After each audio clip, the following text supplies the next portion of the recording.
Hey, I'm Jeffrey Masters, and this is LGBTQ and A. Now, I love today's interview with Gigi Raven Wilbur because when it comes to the many different identities that make up the LGBTQ community, I think we often talk about them as separate individual experiences. You're one or the other, right? You're gay or you're bi, as just one example. But for the vast majority of people, we tick off multiple boxes. Take Gigi Raven Wilbur, for example, today's guest. They are bisexual, they're intersex, they're non-binary, they're polyamorous, they practice and teach BDSM. They're kinda everything, right? And proudly so. That kind of overlapping of identities, that is becoming more and more common in the community, and I secretly think it probably always has been. And then I think you likely know this, but for those who don't, intersex people are born with sex characteristics, that's genitals, gonads, chromosome patterns, that don't fit the typical binary notions that we think about when we think about male or female bodies. And these are natural variations in the body, we should say. So I talked with Gigi about learning that they were intersex in college, discovering BDSM and how that has transformed their life. And we also talk about how they're feeling right now living in Texas with all of the legislation that's being passed and proposed in that state, specifically targeting trans and gender nonconforming people. So all of that is coming up today, and without further ado, this is LGBTQ&A with Gigi Raven Wilbur.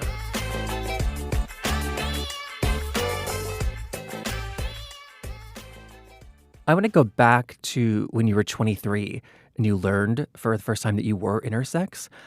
What was going on then, and how did you learn that? Had just started college, and I took a human sexuality class. And when they covered intersex conditions, I went down the checklist. Yep, that's me, that's me, that's me. And I realized, oh, holy cow. I must have been born intersex, and nobody told me. So learning that, like, what was going through your head? Like how did that feel to discover? It kind of felt like a relief, because I remember it was a few years before that I came across the word androgynous, and that just resonated with me. I thought, wow, that's what I am. And then when I learned about intersex, that hit even closer and resonated at a deeper level. And I realized, oh, okay, that's why I'm so different. Describe like what you mean by different. Like how would you have described that back then? I knew I didn't fit in as a boy, and I didn't ever feel like I was a real boy. I identified real closely with, I think it was Pinocchio. And I thought, I'm not a real boy. And it just felt so good to figure out finally, oh, this is who and what I am. I mean, there's so many like misconceptions around being intersex that like something is like wrong with the body or needs to be fixed. Those are not true, just for people listening. However, at that time, like learning this for yourself, like did you worry that it meant something was like quote unquote wrong with you? I didn't feel like anything was wrong with me. I thought something was wrong with the medical community, because they did these surgeries on me, and I still have a little bit of scarring. And I thought, it just felt like they were playing God with my body, trying to create this illusion of making me a sex that I'm not. And these surgeries, you were like days old, right? Yeah, when I was an infant. Did your parents like give them permission? I don't know. My father was a minister, and they never talked about things like that. And my mother was very kind of one of those holy rollers. She was into speaking in tongues and all that stuff. I think the other thing is that, once I got caught playing with doctor with boys and girls, and my parents were in shock and said, you're never supposed to do that. I mean, I was probably about 12 or 13, and it wasn't until many years later that I came out as bisexual And that's when my family pretty much disowned me. Did they ever come around, or was that like more or less permanent? It was pretty much permanent. I was always kind of the black sheep of the family anyway, and I was a dyslexic ADHD kid. I believe at one point your like father brought a bishop over to perform an exorcism. Yeah, he called it a house blessing. He spent about an hour blessing my bedroom and about 10 minutes for the rest of the house. Wow. And then he put his hands on me, on my head, and he cast out demons. And he said, "Be gone, evil spirits. And I bless you. And from this point on, you are a sacred being."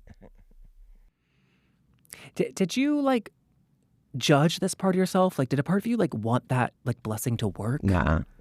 Actually, afterwards, that night, I went up in my bedroom and masturbated. Wow. And so this was done, I guess, in response, was it to like your like femininity as like, or like your bisexuality? Like, what would your father have said?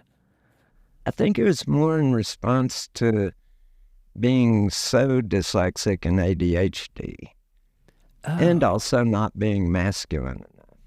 it was everything. Yeah, Wait. So let's go back for a second. After the, not the, I called it an exorcism, is that the house blessing.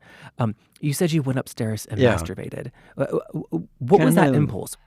I never believed sex was a sin, and the church always put it out as a sinful thing. And even now, today, I think, well, the Creator created my body as a sexual body. And am I going to slap the Creator in the face and say, "Oh, I'm not going to use the gift you've given me"? Or am I going to embrace it and say, "Oh, sex is a sacred act"? And I think that's part of what was, it wasn't in those words back then, but Yeah. that's how I felt. I mean, so one thing I want to talk to you about was like, your work in the BDSM community, but it sounds like even before you found that, like, sex has been a very important part of your life. Oh, yeah. Growing up, I was very curious about sex, and I read all I could about orgasms, and before I could even have an orgasm. And I was a late bloomer. I didn't reach puberty till about almost 17. And that's characteristic of intersex. We're late bloomers. And, but I still liked the tingly feelings I got down Huh. there. And so masturbation for me wasn't about reaching an orgasm. It was about feeling that good, tingly, yummy feeling. I think too, like, one of the like common themes I've seen during these interviews is that like pleasure is like clarifying in many ways. So like the world is saying it's bad to be intersex, it's bad to be bi, it's bad to be pan, all these things, and you're like, no, it literally like feels good in my body. Exactly. And I said, how can something that feels so good be evil and bad? Yeah, It just didn't make sense to me. And so I think my response to the exorcism was that it was kind of this almost paradoxical feeling that here's the church saying I'm got evil spirits, and I'm going to kind of turn it around yeah. through masturbation and celebrate the things they are calling evil as sacred. You're in your late 60s now. Is masturbation still an important part of your life? Oh, yeah. Every morning I do my erotic affirmations. Can I ask what that looks like? Yeah, basically what I do is I've recorded my affirmations. It's like, you know how we've got negative or positive mind talk, the things we tell ourselves? Well, when I came out of high school, mine was so negative.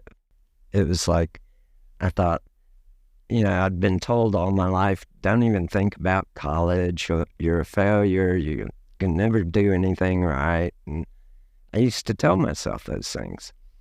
And so I started turning those statements into true statements. And so I recorded all these affirmations on my phone. So in the morning, I get up, I pee and brush teeth, and then I come back to bed and I start raising erotic energy. I touch my whole body and feel those tingly feelings and get very hard and erect. And when I really get into that headspace of being fully aroused, I hit play on my phone and it plays out all my affirmations. I've got about 20 of them. And I think what happens when we become erotically aroused, we become more receptive. The subconscious becomes more receptive. And so it really helped transform my life. Wow. So like getting yourself aroused and listening to affirmations, is that something that like somebody told you to do, or is it you to discover that for yourself? I started just with the affirmations. It was much later that I started adding the erotic element. I've been doing the erotic affirmations for about 10 years now. Wow. But I've been doing affirmations since my early 20s. And it was your early 20s when you started to come out too as being both bi and intersex. I wasn't fully out. I was out to a few close friends. It wasn't until later that I came fully out. When was that? Late 80s, early 90s. Okay, because that makes more sense because I was wondering like this was like the 1970s. It was Texas. It's a conservative place. No one would have blamed you if you'd said like let me not make this public right now. You know. Well, partly it was illegal to cross-dress in Texas when I was growing up. If I'd gotten caught wearing a dress, I would have been put in jail. Wasn't until I forget which case it was, that it got thrown out.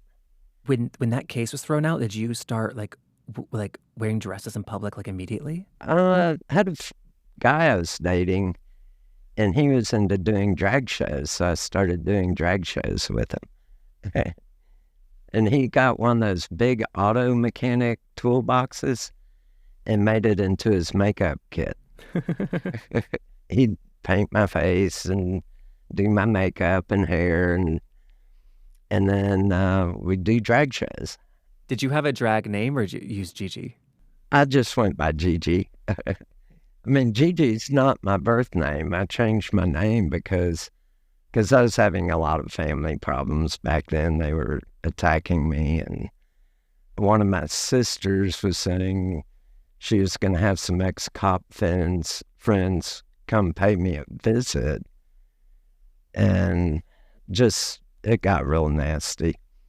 So basically, I told them that I'm going to get my name changed. And I took my partner's last name, Wilbur, and got rid of my old name because I didn't want to have anything more to do with the family. And that's when I finally said, okay, I'm out of here. Yeah. So moving to your experience like BDSM, how old were you when you first had your first experience?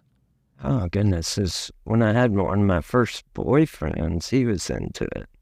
And he was the one that was telling me, oh, you've got really negative mind talk. And so he said, we need to do some role play around some of your negative experiences. And basically, he played the role of my father when he was beating me. And for the first time, I had safe words. And that empowered the inner child that had been so wounded.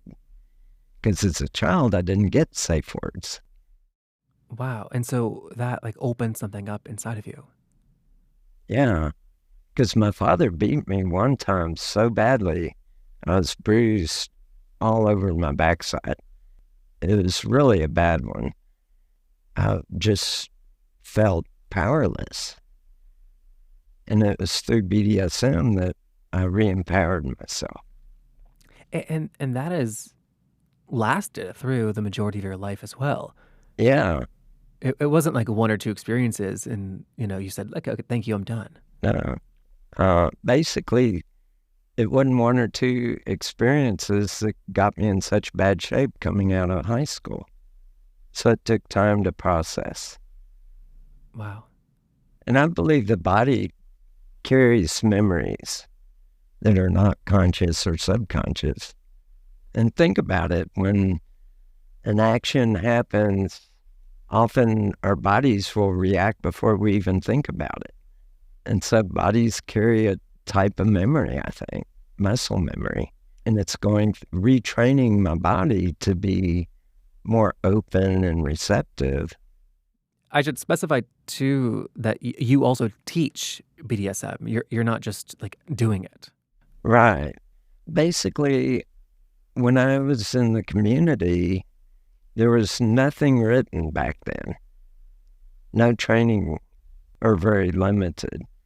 And so I wrote a book called The Dominance Handbook, an intimate guide to BDSM. And I interviewed quite a few DOMs before I wrote the book, spent about 2 years researching it, and about another year writing the book. And I put it together because there's so many people that get into it, especially when it started getting more popular with the mainstream.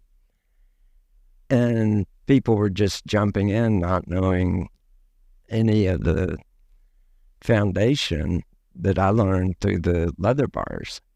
What were those like foundations you learned?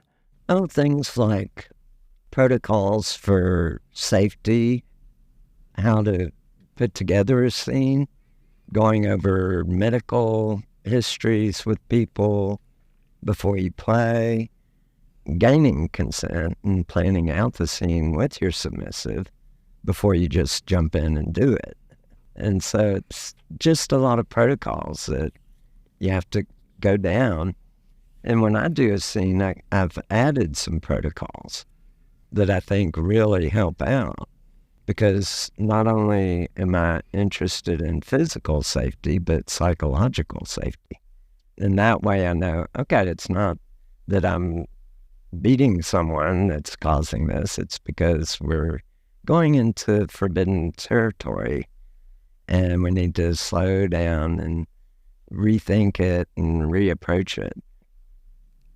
They sound like healthy things for like anyone, like in or outside of BDSM even. Oh, yeah. I mean, a lot of what we do in BDSM are healthy, but in BDSM, they're required, where there's not as much of a detriment if you don't follow them in other areas of life. But in BDSM, it can be very detrimental if you don't follow them. BDSM does not, this is like the 101 question, but it doesn't always entail like, I mean, I know sex looks like a lot of different things, but like BDSM doesn't always entail like penetration and ejaculation, right? No, I mean, a lot of people don't do any sex with BDSM. And it depends how you define sex. Right. If you bend someone over your lap and spank them on the bottom, you're stimulating their genitals to some degree or another. Or even if you're flogging them, those vibrations are going through the body. And it may not register at a conscious level, but at some level there's some sexual stimulation. Now, it may not be like sexual in the sense of when you have sex and you get aroused, but there's some stimulation going on. We were talking earlier about like your attraction to like masculine and feminine, but correct me if I'm wrong, we've like gendered like being dominant or submissive, right? But that's like artificial. Oh, yeah, totally. I started as a sub because when I first got into BDSM, you couldn't switch. You had to be one or the other. Huh. And I've had many dominant women play with me through the years, and that's been very empowering. So you're saying even like BDSM, the community has evolved to like understand that people can switch between the two, and that's like relatively new. Oh, yeah. I mean, relatively, last 10, 15 years, it's become more acceptable. Whereas when I first got into it in the late 70s, early 80s, it was one or the other. Wow. How has like sex changed for you, like in general, as you've gotten older? With sex, I think it's pretty much been an even keel.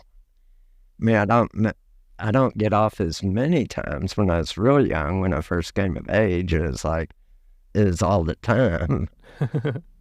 Now it's like once a day. I used to masturbate like 3 to 7 times a day Wow, when I first came of age. that's a lot of time.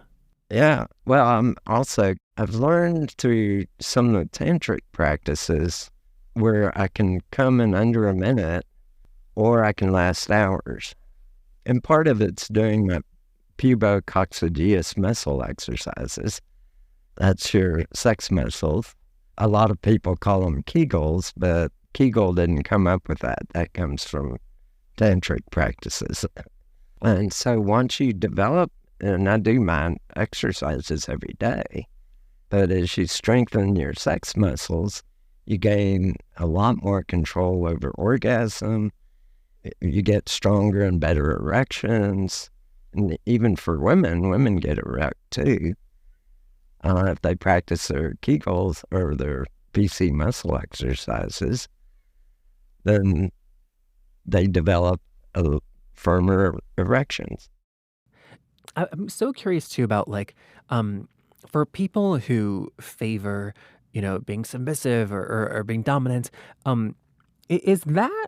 I'm thinking about like nature versus nurture. Like, how innate are these things? Like, is there a grand reason why we like what we like? Well, I often think about theater when I think about BDSM. What we're doing in theater or in movies is we're taking our imagination and bringing some reality to it. And so I think throughout our lifetime, I've always kind of been drawn to being a switch, but a lot of people are more on the dom side or the sub side. And so I think it's partly personality, partly just what you desire. And sometimes moods can change. Sometimes I'm into watching a sci-fi film, and other times I'm into watching a drama. Yeah. I don't think it's so fixed as we make it out to be. I'm curious too, because I think that we can like oversimplify things, and it's like, you like somebody has an experience as a kid, and that's why they're like prefer to be submissive, and it feels like a bit reductive to me.